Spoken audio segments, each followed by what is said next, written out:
Welcome to Style and Confidence, where transformative coaching meets personal styling for business success. I'm your host, Claire Silk, a transformative life coach and a personal stylist, passionate about helping women like you align your inner worth with your outer expression. Each week, we explore how to build lasting confidence from the inside out, so you can show up as your most authentic, empowered self.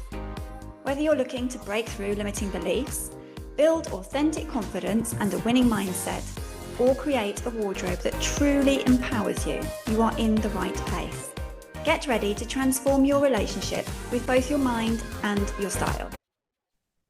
Hello, and welcome back to the Style and Confidence podcast, where style meets confidence for business success.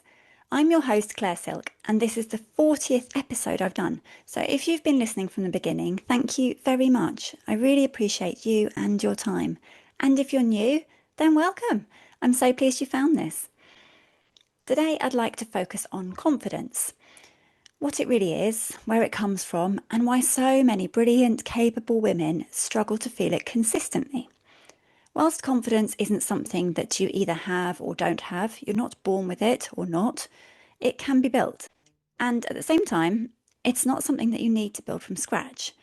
It's not something you're missing or lacking. It is already in you. Sometimes, through life events and circumstances, we just need to dig a little bit deeper. So today, I want to explore how you already have the confidence that you need, how your style and self-belief will work together to reveal it, and importantly, I want to give you a simple action that you can take away and try today so you can start seeing yourself differently. Let's start with the idea that you are already confident. I know, so you might be thinking, well, if I was already confident, I wouldn't be listening to this. And definitely we all have our moments when we do not feel confident. But bear with me. What about moments when you feel most like yourself?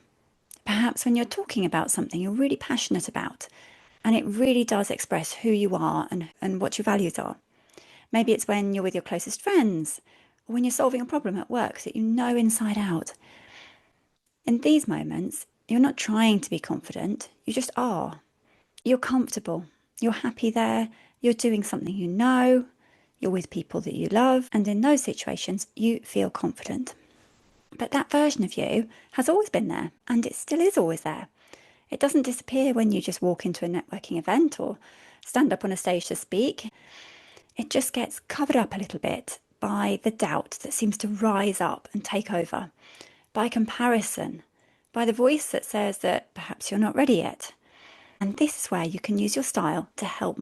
And by style, I mean the clothes that you wear, as well as the way that you show up in the world. Your personal brand. Because when what you see on the outside doesn't match who you know you truly are on the inside, this disconnect creates hesitation and doubt. It creates that feeling of, oh, I just don't feel like myself today. And you feel uncomfortable and disconnected. But when you get dressed intentionally, when you wear something that really makes you feel who you are at your best, when you can express yourself and shift into the you that you feel comfortable and confident in, it helps you feel grounded. And that reflects your values, your personality, your ambition, and the way you show up in the world changes. And you can start to feel like the confident woman that's there all the time. As an example, I worked with a client last week who was just not feeling confident in her communication and her presentation skills. She had the skills and she had the experience. She was employed into that role. Everyone else knew she could do it. She really knew she could do it. But when it came to the moment, she'd build these moments up, worrying about how she'd come across, about what people would think of her, and anxiety set in, self-doubt set in, and then she lost confidence in the moment. She doesn't need to change who she is. She doesn't need a new personality or to be told fake it till she makes it. What she needs is to really see herself clearly.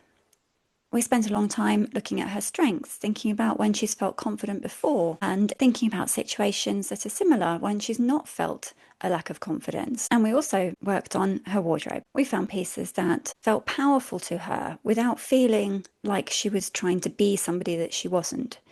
She felt comfortable in these pieces. They provided her with comfort and portrayed the message that she wanted to portray. She realised how much of a difference actually what she was wearing did make to her. She often felt that in uncomfortable situations. If she was presenting, she'd get hot and flustered. So for those moments, wearing natural fabrics and lighter layers are really good. She doesn't want anything constricting or badly fitting. And then she feels comfortable. She can forget about her clothes that way. She's not presenting thinking, oh, I'm too hot, my jumper's too hot. And by putting all these things together, we aren't changing who she is. We're leaning into her strengths, considering what she can use, how she can prepare, what works for her, and considering her wardrobe. Again, that's part of the preparation, setting herself up for success. This all comes together to help her feel confident on the inside and portray herself as the confident person that she knows she is deep down. And this is what I mean when I say confidence is already in you. It's not about being somebody new. It's about removing the barriers that stop you from fully seeing who you are and things that cover your confidence up. For most women I work with, it's often down to comparison. Perhaps you're scrolling on social media, you're in a room full of other successful women, and suddenly you're measuring yourself against everyone else. You forget that you have your own unique strengths, your own path, your own version of success, and you forget that you can do it too. You're in that room for a reason. Second, perfectionism. Do you often wait until you are completely ready? I myself am quite guilty of this, and I often have to catch myself and remind myself that it's okay not to be ready. Something is okay if it's not perfect. And actually, the learning is in the doing. You don't have to be completely ready or completely polished or completely certain before you step up. You probably will never ever feel 100% ready, and that's okay. Confidence doesn't require perfection. To get to confident, you have to take action. And finally, there's disconnection, the gap between how you feel inside and how you present yourself to the world. If you're dressing for a job you had 5 years ago, maybe you're hiding behind safe choices because you don't want to be seen. Perhaps there's an element of imposter syndrome there, so you keep yourself small and where you're comfortable. Maybe you've not given yourself permission to take up space. Maybe you feel guilty about taking up space.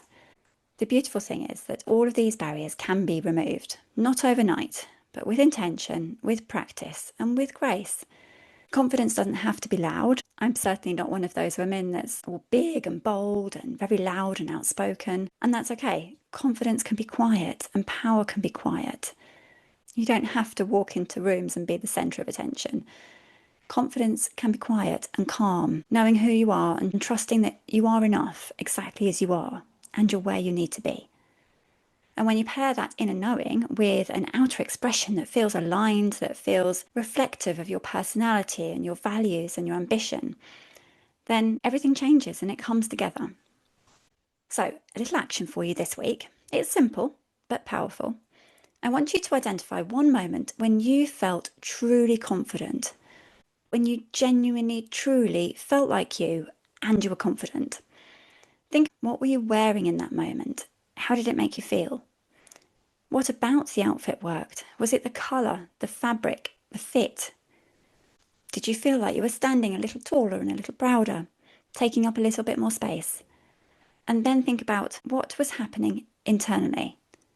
What were you thinking about? What were you not thinking about? Were you focused on yourself or what you were doing, who you were helping, or the conversation you were having? Write this down.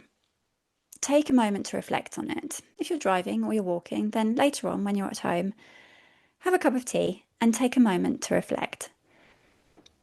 Use this as your confidence blueprint. This is proof that you already do have everything you need and that you can do it. The client I spoke about earlier, I reminded her that she has hard evidence that she can do these things. And we actually worked together to find more evidence that she can do these things with confidence.